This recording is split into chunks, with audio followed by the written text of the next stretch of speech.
Hello and welcome from all of us here at Common Sense to the download on device adoption, the skills your children need before getting a smartphone.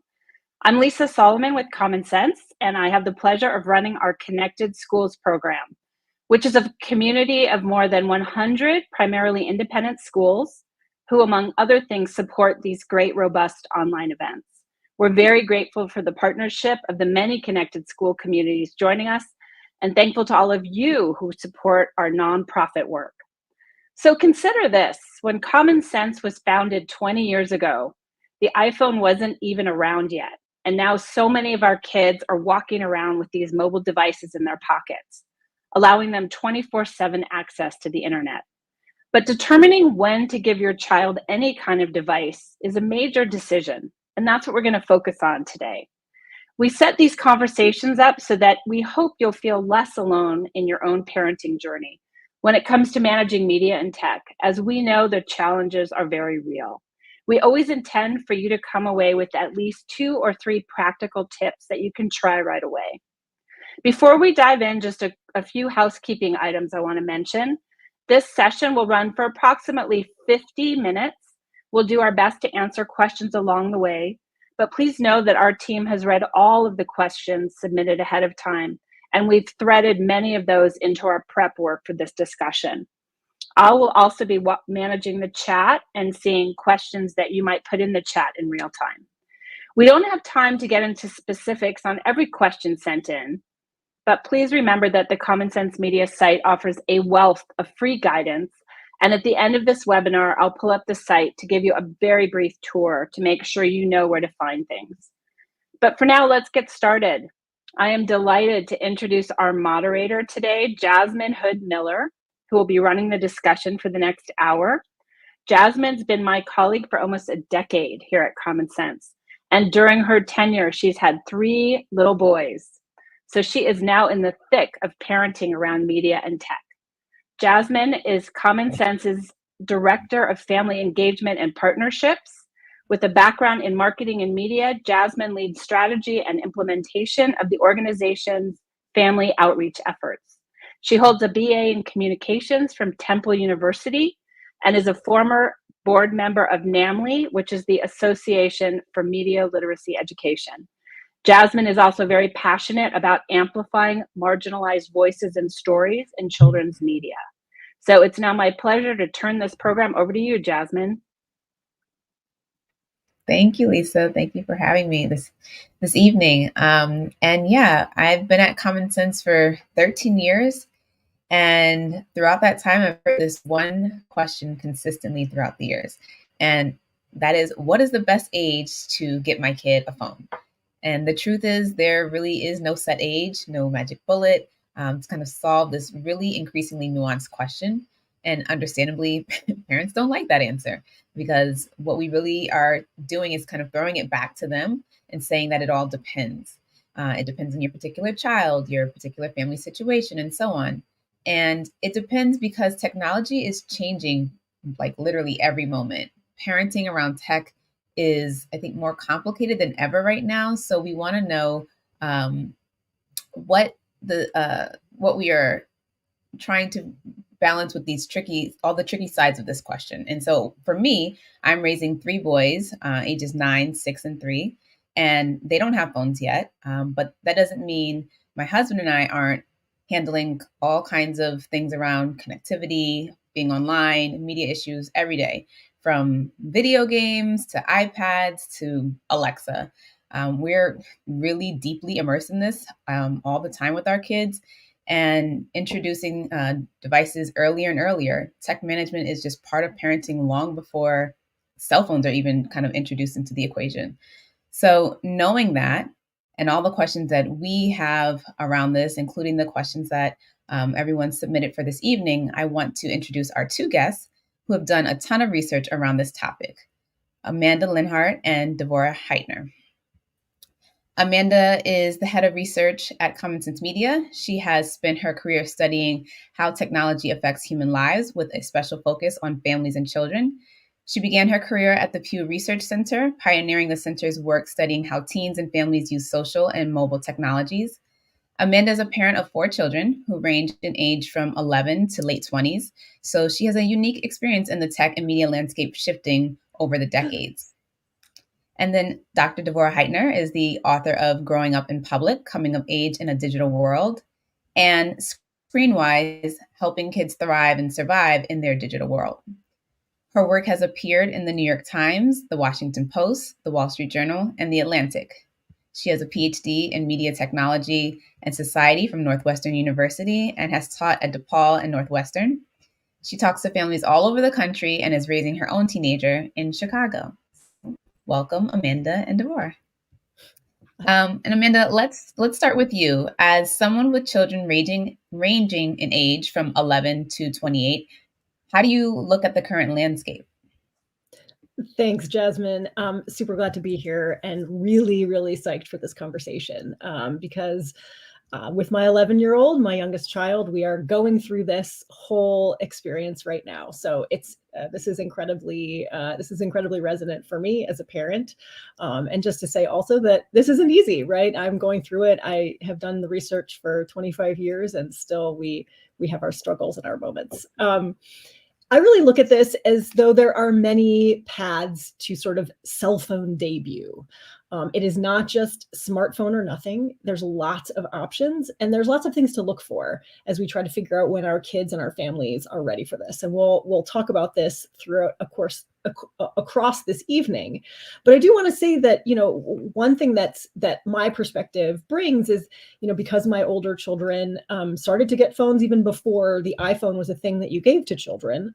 Back when they were younger, it was really expensive and it was something that they would get as a pass down. But I did see even with my youngest child that who had a flip phone, even as other peers had smartphones, that it certainly was a challenge. And she ended up, certainly having a friendship group that was with kids who had less technology than some others in her network. So these are definitely challenges.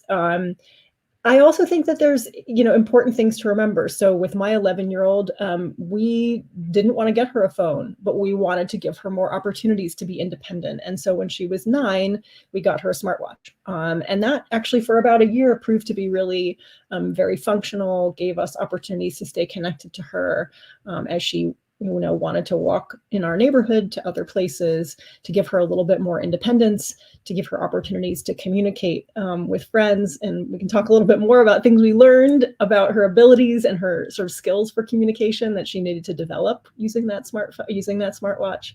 But I think we're starting to see more other kinds of options, smartwatches, but also feature phones, flip phones. We see really locked down, more limited smartphones. We see people giving their kids full smartphones, but locking them down with parental controls. And then we see some families giving them a full phone. So there's lots of opportunities. But again, the technology keeps changing, as Jasmine said.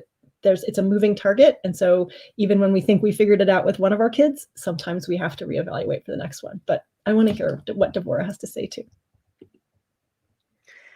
Yeah, I think this is just a hard question for families right now because there's so many options. It's overwhelming. Obviously, you can get your kid a watch. You could decide you're waiting till a certain age, but your kid could be on public servers, on Roblox and other games, entering the online community maybe before you're even aware that that's happened. Their school could send them home with a Chromebook and they could be on Google Hangouts. So whether or not you get a kid a phone is just one piece. It's a very important milestone, but I think, or when you get a phone, but it's also important to see that milestone in the context of all of the other digital milestones. So much of what we need to do as parents, as educators, anyone who cares about kids is really about helping kids have the skills that they need to be in digital communities and knowing when they maybe need an adult's help or guidance, or if they're in a jam, how to move forward. So these are important skills. And it's also important to think about whatever we're doing for social and emotional learning skills in school, conflict resolution, friendship issues, that we're making sure we're applying it to things like group texts and video chat and all of those things. Yeah. And I think, Amanda, you mentioned that it's a constant moving target. And I want to say kind of at the top that we are really sympathetic to this, right? Like we want to let parents know to be kind to yourself. Be kind to your kids. We're all navigating this together and it's hard for everyone. But let's talk about the obvious, and it may sound silly, but we're hearing about people handing brand new iPhones to kindergarten age kids. I'm sure that's probably an extreme case, and data shows that most kids in the country have their own phones at by the age of 12. But we all know that tech use is aging down. So Amanda, what's going on here with that? Well, it's exactly what you said, Jasmine, because we have more smartphones, we have more technology, it's easier to give the phone to one kid, then, the next kid passes it down when there's another phone. So there's like a lot of a sort of a flow down through families where parents have more technology and then pass older versions down to children. But also we've changed our built environment, right? When my older children were getting phones, we still had a landline. We don't have a landline anymore. So for many families, there's a move to get a cell phone at the age when you can legally leave your child home alone in your state.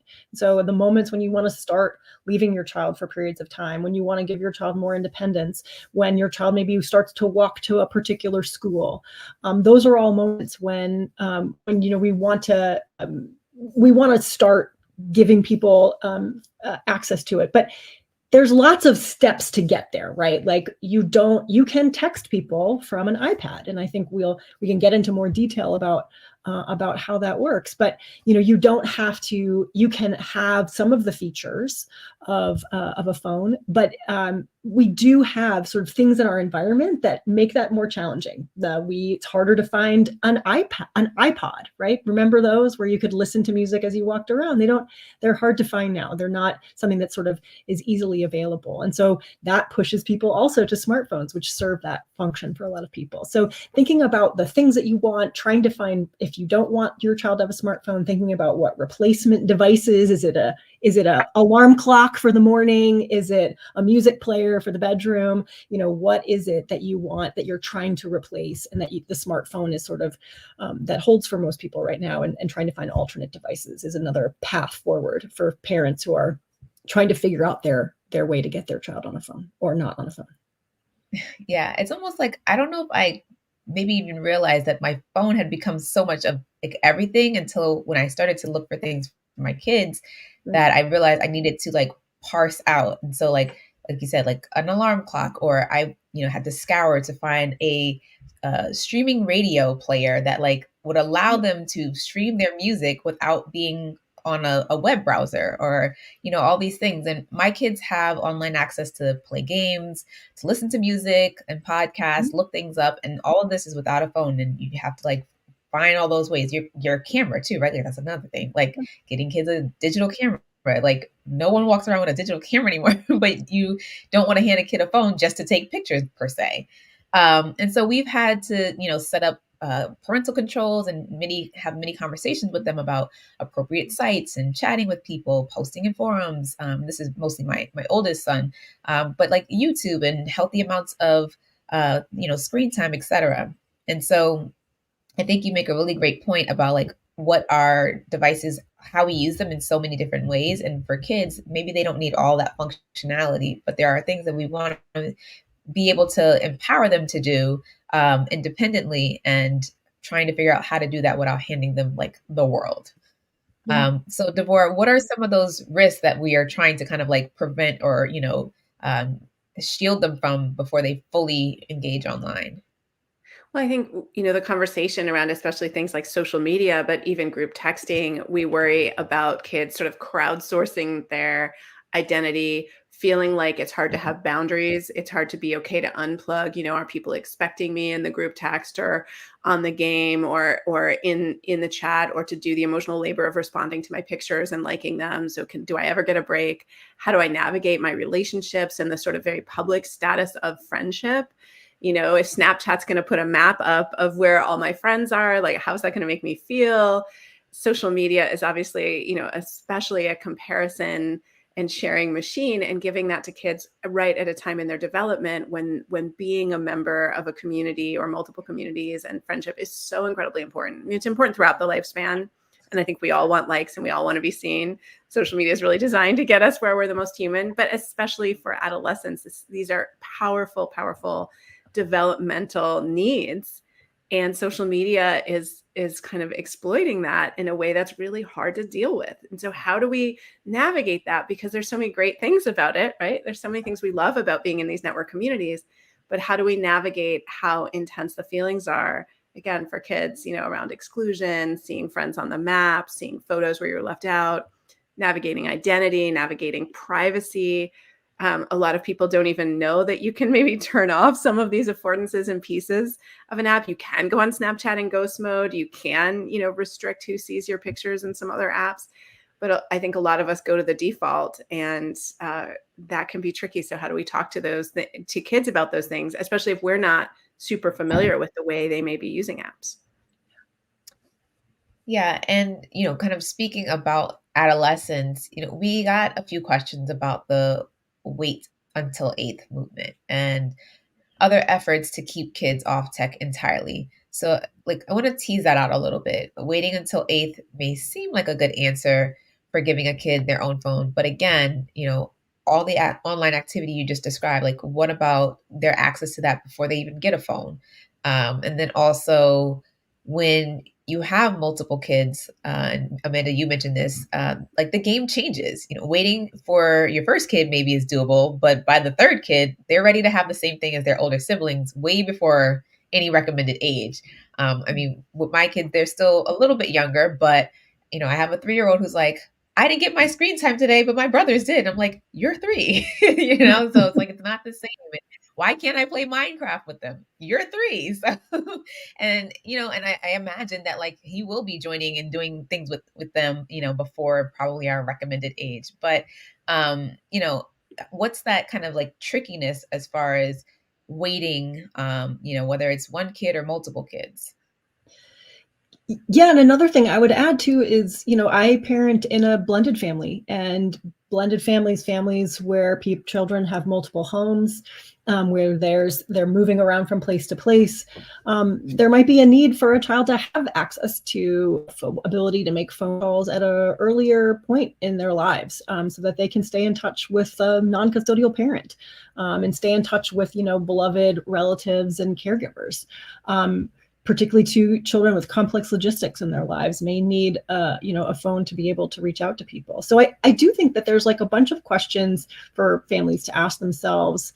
And we actually at Common Sense have some wonderful materials and videos that also walk through this about, is your family ready for this? Waiting till eighth might be the thing. Might be the thing that we need to do, but for some people, but for many families that might not be feasible. And so thinking about, are you financially able to pay for another phone line? Do you have safety reasons for your child to have access to a phone? Are you as a family sort of ready to embrace all of the things that come with giving your child a phone of any kind? Having those conversations with your children about expectations, as I think we're starting to mention, what's the way we expect you to behave on the phone?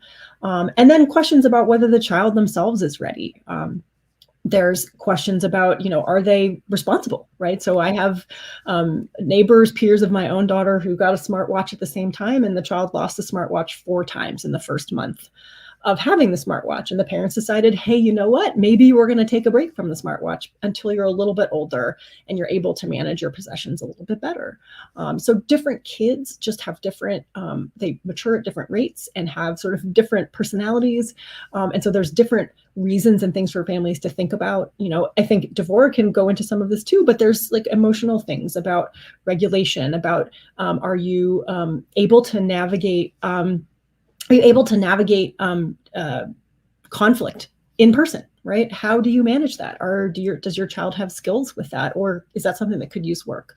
Are they able to think about, manage other kinds of friendships and relationships? So I know there's more there, but I think those are some things that parents may want to think about as they're starting to figure out whether they want to wait till 8th or not. Yeah. Devorah, what do you think about the wait until 8th? I think that the tricky thing about waiting until 8th is many kids are in other online communities. So you may not be waiting as much as you think you're waiting. If your kid is on public servers playing games, if your kid is using Discord and Google Hangouts, if they're texting on the iPad. And so the danger is that, have you taught them how to, or worked with them on how they're navigating conflict? Have you worked with them on setting boundaries? Have you talked with them about privacy? If you're doing all those things and you're waiting till 8th on a phone for whatever reasons, whether you have a kid who struggles with impulsivity, whether you have a kid who loses everything, like there may be really good reasons to wait until 8th for a phone. But you can't wait on the conversations. You can't wait to talk about pornography because your kid could see it from another kid's phone on the bus. Your kid could go to the public library and see it, right? So I think a lot of times the worry that I have is that families are waiting on the important conversations if they're waiting till 7th or waiting till 8th or waiting till high school or whatever. And those important conversations have to happen as soon as a kid has any access to public servers, other people's devices. And the other thing is we need to think about how do we empower a kid to make their own plans and kind of be in the world, which is a desirable skill to have.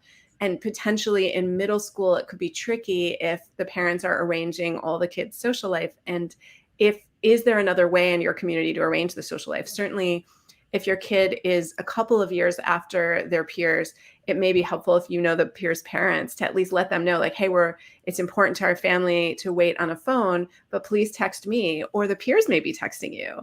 And then you're just going to be living in a world where 11 or 12 or 13-year-olds are texting you a lot, and that could be fine.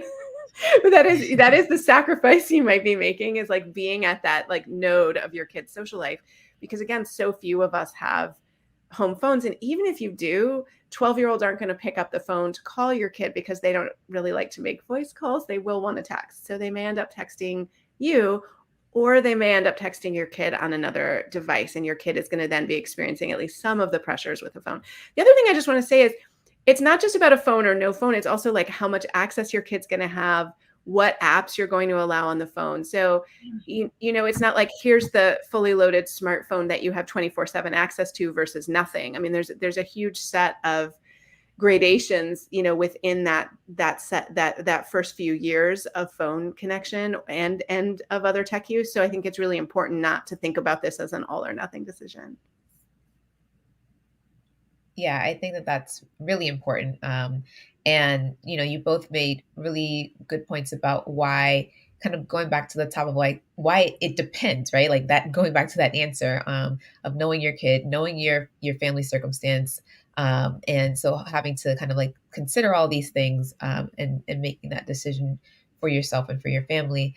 I also think it's, it can feel like there can be some judgment attached if you don't wait. And so I think that as a community, having those conversations, having them with, with your friends, family, your kids' friends, peers, I think is also helpful, because sometimes you might think that you're the only one, waiting or not waiting. And, having those conversations, I think is could be helpful. And it also slightly reminds me of like abstinence only sex ed, which I don't think that, we see how that kind of works. So it's like having that gradation, like you said, Deborah, of like, it's not just an all or nothing kind of thing.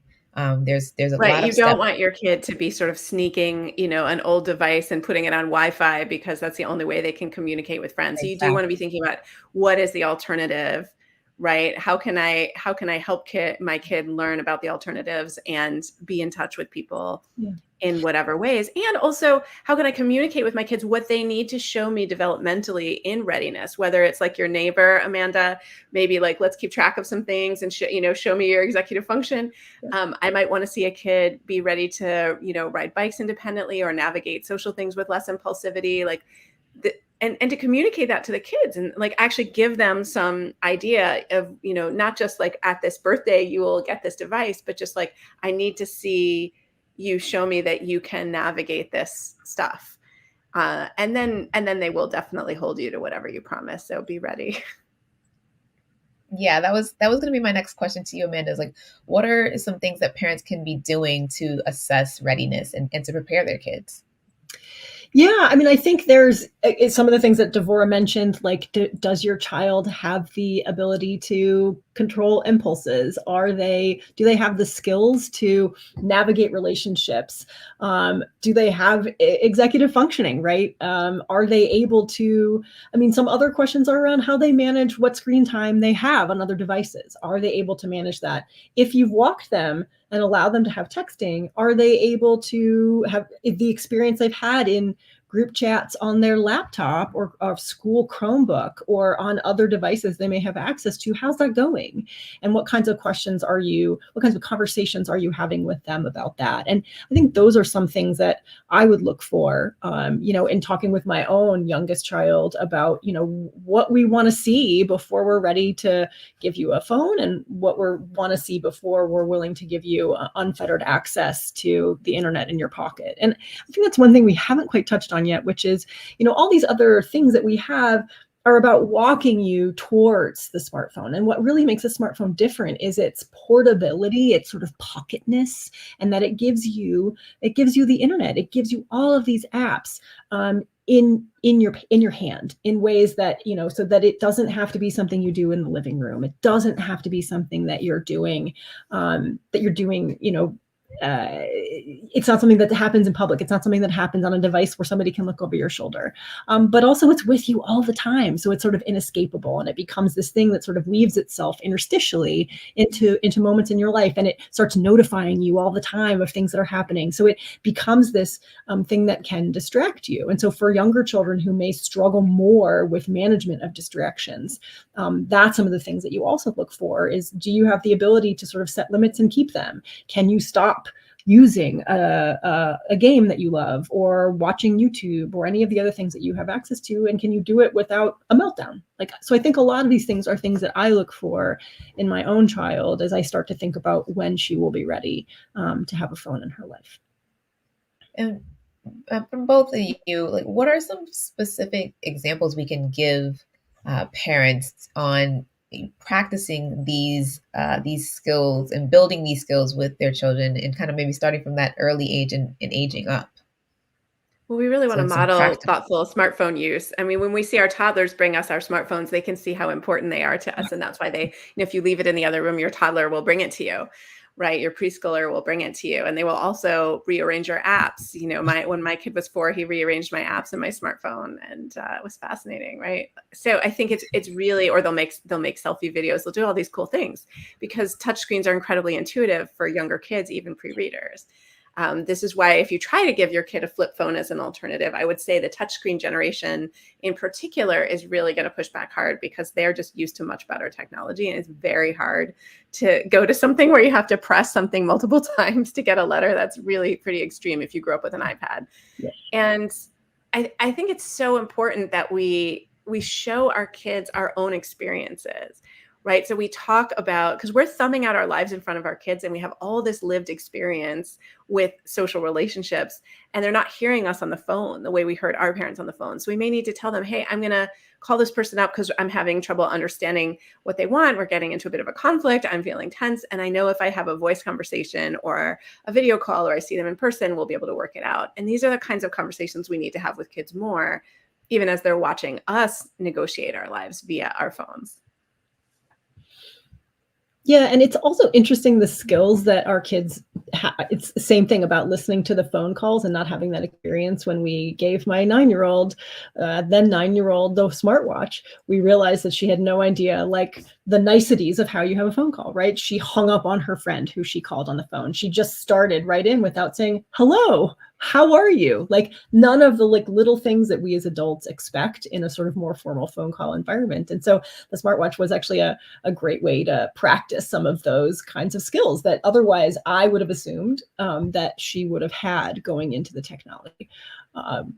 So yeah. Yeah, we see that a lot when kids are Zooming with the grandparents. It's if they just walk away, it's cute when they're 4, but it's not really cute when they're 12. So we do need to kind of get them. And you don't want the first phone call your child ever receives to be offering them a job or a scholarship. And they're like, it's vibrating and I think I swipe right, but I don't know what to say. So kids do a lot of these things before they get their smartphone on their own, and sometimes we think about having these kind of big conversations until they're literally unboxing the phone. And maybe the conventional wisdom is maybe we're thinking okay, in this moment I can extract promises from my kid about their tech behavior before you hand it over, because they'll agree to pretty much anything at that point because they're just so excited about it, and they're gonna want to get it in their hands. But, looking at this timeline, there are a million moments, a million little conversations that we could be having along the way. And so what are some of those talks looking like with our kids before we get to that unboxing moment? We really want to talk about their contact list. It's so important because if you want to throw your phone across the room, it's probably because of someone you're in contact with, or it might be the news you're watching. But a lot of times it's contacts, and little kids shouldn't have contacts that none of their caregivers know. As kids get older, my kid is in high school, he's debating, he's doing all those things. I'm not going to know all his contacts at this point. But when a kid first starts out with a phone, if they're on the younger side, if they're an upper elementary school or a middle schooler, they should have contact only that they know. And ideally, if they're a first-time phone user, maybe that a parent knows. Maybe it's different if you're going to wait until 8th, because by then you may already have your kid may already have a wider network. So, but the context is really important. And they also need to know that they can break off contact with someone. They also need to know things about, choices like blocking, which are quite nuclear. Like, you don't necessarily want to go to block somebody the first time they send you an annoying emoji. Like, what are your alternatives to that?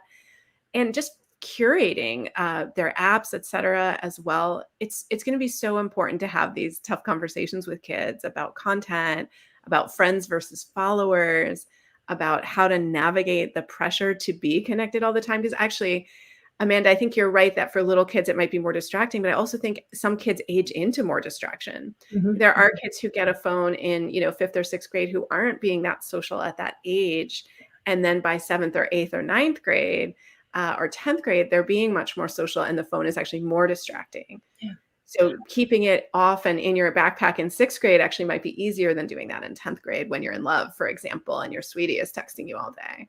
Absolutely. And we see that in the data in the recent piece of research we did about smartphones, is that exact thing, is that younger kids tend to have smaller networks. Fewer of their friends have phones. And even then they're just, as you said, less social, particularly boys tend to be a little bit less social earlier on. And so there's just less communicating that happens. And then as they get older, we see as we get into 9th and 10th grade is when it really ramps up. And then by senior year, people generally have more of a handle on how to manage, and they have tricks and toolkits and their own practices for helping to manage some of that. But yes, it's definitely challenging. And actually, just also, go ahead, Jasmine. No, go ahead. Go ahead. I was just going to say there's other kinds of things, like I think you mentioned when we were talking about the unboxing, right? Like this is your moment, right? This is when your kids are sort of maximally ready to agree to pretty much anything because they're about to get the phone. And so this is a really good opportunity to talk about family media devices, sort of family media plans, family device plans, where you sit down together and you talk about, expectations. You talk about where the phone's going to be used. Is it going to be kept in the bedroom? Is it not going to charge in the bedroom? What are expectations around behavior? What happens if those expectations are broken? If those, rules are violated? Coming up with, together acceptable, acceptable consequences can go a long way to both, again, setting that expectation and then having a place to look if things go badly. And then I think also those kinds of device plans usually should be reevaluated on an annual basis as your kids grow. Could be at the beginning of every school year, could be a New Year's thing you do, could be on a birthday, but picking a time each year when you kind of go in and say, hey, you know what, you're a year older and you're a year more mature, and what can we change and what sort of new privileges should you get? And I think it's also important to think about talking about your own challenges with your kids, right? Like that I have to set things on when I want to look at TikTok, because if I don't, I look up and 30 minutes has passed. And so I have, on my own TikTok set a thing that lets me leave in 15 minutes. So, it truly is both modeling behavior, but also sharing your own challenges, I think can be really a great way to keep conversation lines open with your kids, and make it possible for them to talk about their own challenges with you if you're open and vulnerable about the things that are challenging for you. And I think also talking about with your kids about what else you want to be doing and thinking about how to construct a balanced life, right? Like so that you have some sense of where you want the phone to fit in, as a part of spending time with friends and sitting down at dinner with your family and going and doing your favorite hobby and playing your favorite game and doing your favorite sport, and sort of a mix and balance of time outside and time with friends and time with family and time playing with your dog and going to your religious service, and making sure it's a balance and a mix, and talking about that early, I think, can be really helpful. Yeah, I think you hit it on the head with the balance, like balancing your life with technology, but then also as a parent balancing that modeling and mentoring with some of that, like setting rules and helping them set their own boundaries, and whether it's monitoring or how we're going to navigate your access with this as a family. So like you mentioned, we have our family tech planner, which could be a good starting off point to have conversation around what are the kind of rules we have, the values we have, and being able to talk about both ways of, having a healthy relationship with it, and then also modeling that for them as well. And so speaking kind of like of having, like that balance, mental health, of course, is a number one priority that we all have as parents for our kids. And, it's a really ongoing challenge when you add tech, into that mix. And we do have some hard and fast recommendations at Common Sense, as well as some great resources for that. And the Family Tech Planner is one, and we'll also share more in the chat. But let's touch on things like sleep and other things. Well, you actually just kind of mentioned some of these, Amanda, but trying to keep all these activities kind of like in line. But sleep is the one that we've talked about a lot at Common Sense, and have done a lot of research around. Yeah, and I think sleep is, I think we see this in the child development literature. We see this. Sleep is just really important. It's important for all of us, frankly, and it's really important for teenagers. And it is something that we see some evidence that young people, a subset of young people, can have the phone can disrupt their sleep. So that can be because they wake up because they get a notification on their phone in the middle of the night. Or they wake up and then they look at the phone, and then they sort of fall into all the kind of conversations and things that happened while they were asleep. So I do think one recommendation that Common Sense makes, certainly to help mitigate that, is to charge the phone outside of the bedroom, right? Use an alarm clock instead of the phone as an alarm clock, to just put a barrier around it. That said, some young people, the smartphone is their main way of listening to music. And we do hear that young people use the phone as a way of soothing themselves at night, as a way of listening to music or a podcast, or sometimes even YouTube, as a way of kind of calming themselves down. Even as they also talk about the ways in which certain types of apps like TikTok and others can be very amping and can make them feel very agitated and make it more difficult for them to go to sleep. So I think another vote for an alternate device to listen to things, to listen to things to go to sleep, and charging the phone outside of the bedroom. And back to conversations around managing their online content, right? So setting up rules for phone use and setting parental controls so they can't download certain apps without permission. Many social media sites have parental controls that simply are not set up by parents. And so if you allow your kids on social platforms to be sure to take advantage of those kind of built-in resources. Also talking openly, especially with tweens and teens, about those challenges of managing online content, our digital footprint, and how, spending more time on these platforms also are forms of manipulation in some ways, that they're designed to keep you hooked and to keep you coming back, and encouraging them to reflect on, kind of this, having this balance and being able to self-monitor their usage. But there's also a lot of marketing messages that they're getting, whether it's from influencers or just brands and companies. And so I think talking about media literacy and having those digital citizenship skills are really important too. So those are some other things that, like, you're kind of walking into as you're not just getting an actual physical device, but like having the access to all of these platforms and these apps. Yeah, And so, kids are really not always as aware of how the algorithm works, or they may be aware of how convenient it is.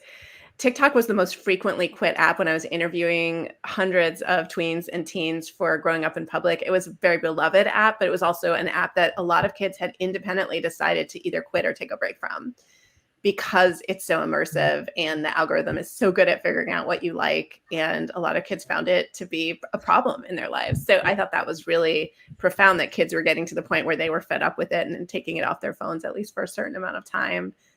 Kids need to understand the algorithm as much as they can. I mean, we want to understand that, right next to this groovy, content that we like about our sport or fitness, there's like really problematic, toxic diet content. Right near this funny, edgy political humor, there might be, white supremacist or misogynist channel that is really problematic and hateful. So we need to talk to kids about that and the tenor of the channels that so if we're noticing that a kid is like on YouTube or on TikTok, I want to know, who are they following and what is the tenor of it? Are the comments positive? Does it feel like a positive environment? If they're on Discord, what does that feel like?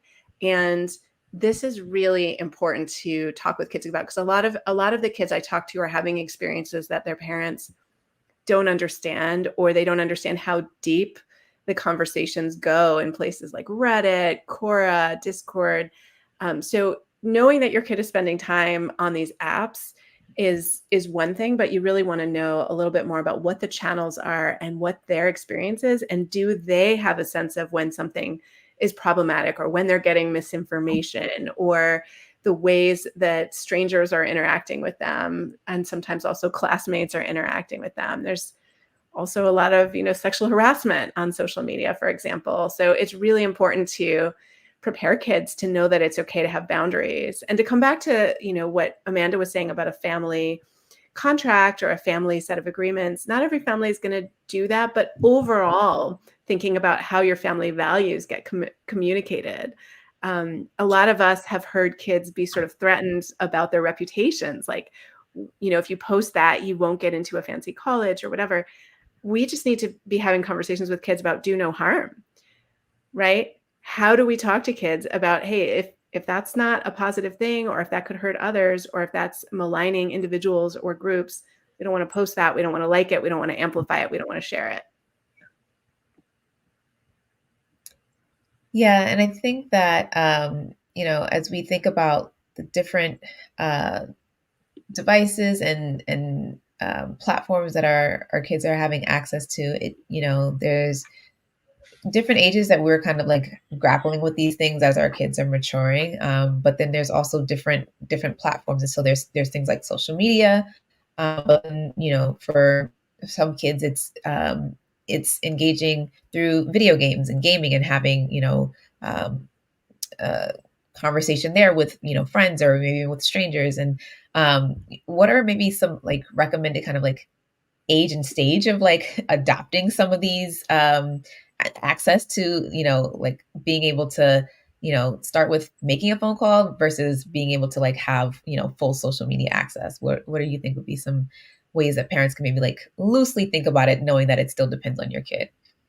I mean, a great training wheel is to just try it with your phone, right? So let them, call another caregiver. Or when my husband and I would travel for work, we'd let our son, text the other parent from our phones and say, and identify himself so he wasn't impersonating us, right?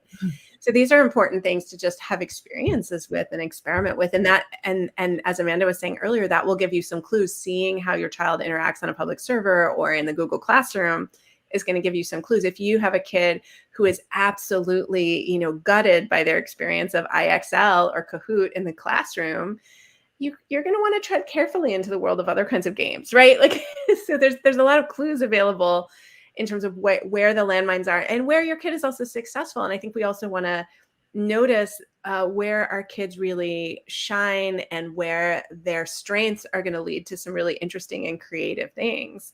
And where their phones might be a tool for them to be creative, to express themselves, to connect with others. So we want to also lean into that in our conversations with our kids. Like, hey, I noticed you're a really great friend.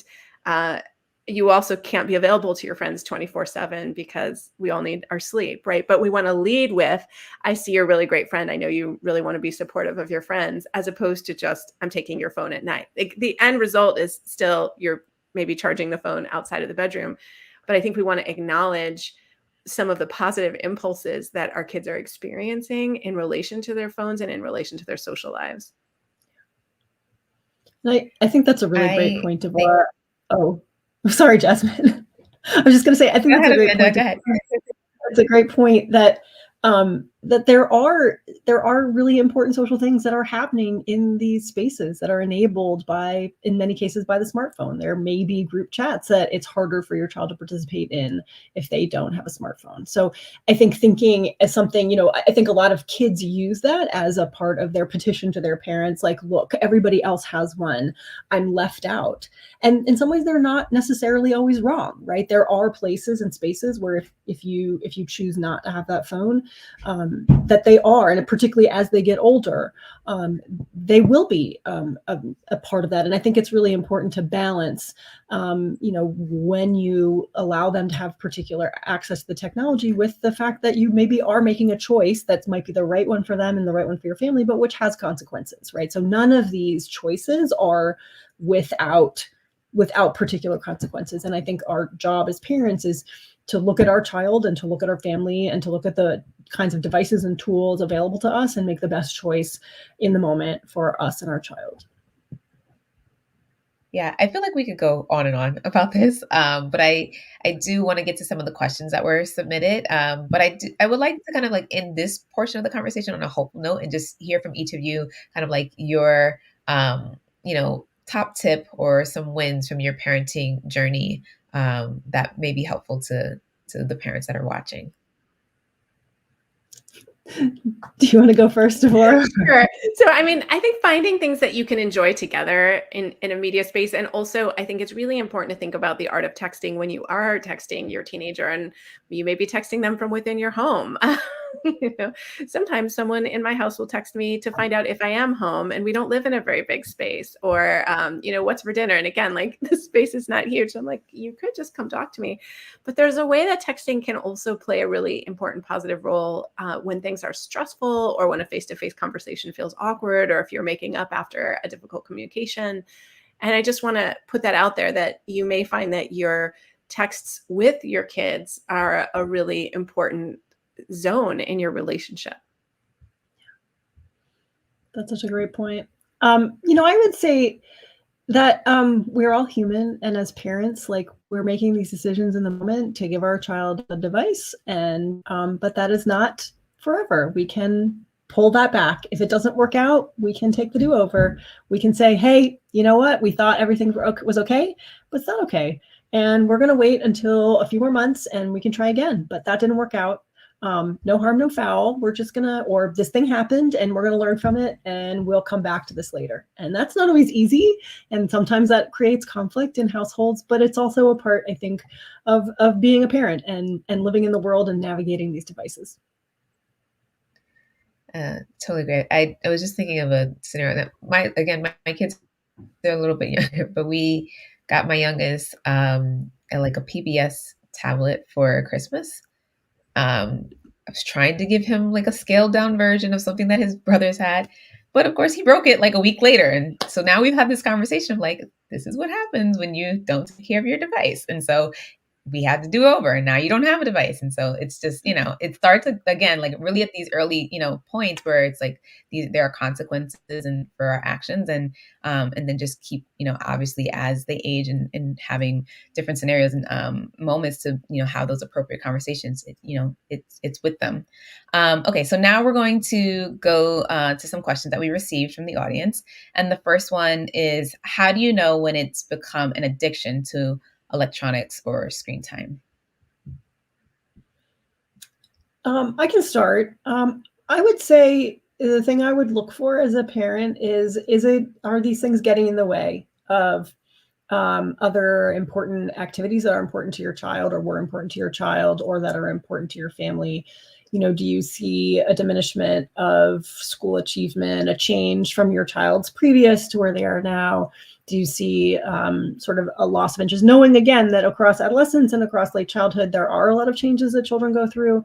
But if you see, you know, excessive use of a particular platform and device, I think that's a moment to start having those conversations. In particular, I think, I don't use the term addiction lightly. I think there's lots of senses of lack of control, and there's sort of intermediate steps before we get to a full-on addiction, because some young people really struggle with stuff, and it is something that they really can't stop.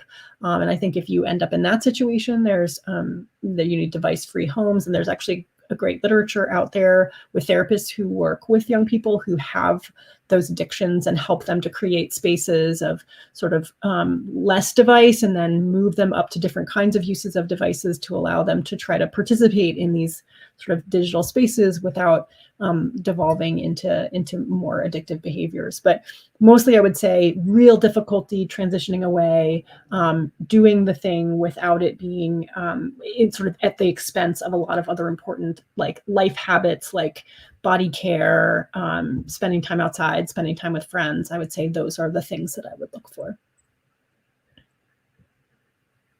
Yeah, I agree with everything Amanda said. And I would just say too, if in doubt, sit down with a counselor. Like, it may or may not be an addiction, but if it's problematic use enough that you're worried, talk to a mental health professional with your kid, or have them talk to someone. Absolutely. Okay, so our next question is, any advice for kids and parents around text threads or group chats? I mean, it gets better. It gets better. When kids are in high school, they tend to use text threads and group chats a little bit more productively and a little bit more selectively. So it'll be like everyone on the debate team, or, everyone in this play. And it will also kind of rise and fall maybe around that activity, as opposed to just being like the whole 7th grade is on this group chat. And in some schools that could be 30 kids, in some schools that could be 300, right? And a group chat with even 10 or 15 people can be unmanageable. But, if you take 30, 5th graders with 5th grade literacy skills and 5th grade, 4 years into a pandemic social skills, it can be rough. And kids don't want to be left out. But then if you're in, you may want to break. We need to give kids permission to state their boundaries. We need to give kids multiple strategies, work with them on brainstorming multiple strategies for dealing with tricky situations, like, people talking in an unkind way about others. We need to talk with them about why we don't screenshot those kinds of comments and share it with the target, right? There's all kinds of information kids need, but the biggest one is you're allowed to take a break. And you can also, especially if you're a younger kid who's this is very socially acceptable to do in 5th, 6th, 7th grade, to say, I'm going to get in trouble for this, even if your parents are not reading the texts. And, those of you who have been reading my book, Growing Up in Public, or Screenwise, know that I'm not necessarily advocating reading their texts, but I am going to say, whether or not you are, your kid can say, I'm going to get in trouble for this. And, in 5th or 6th grade, that's like a blanket pass to get out of anything. Now, an 8th or 9th grader, a 10th grader is not going to want to say that to a group text. Like, oh, my dad looks at my phone. That's not what they're going to want to say. They need to find other responses. If someone's saying something inappropriate to them, they need to set a boundary in a different way. But for newer users or younger kids, using parents as a boundary can be a really helpful strategy. I cannot say it better than how Devora said it. That was terrific. So the next question is about for kids who may be the only one in their social group that doesn't have a cell phone, will that impact them socially?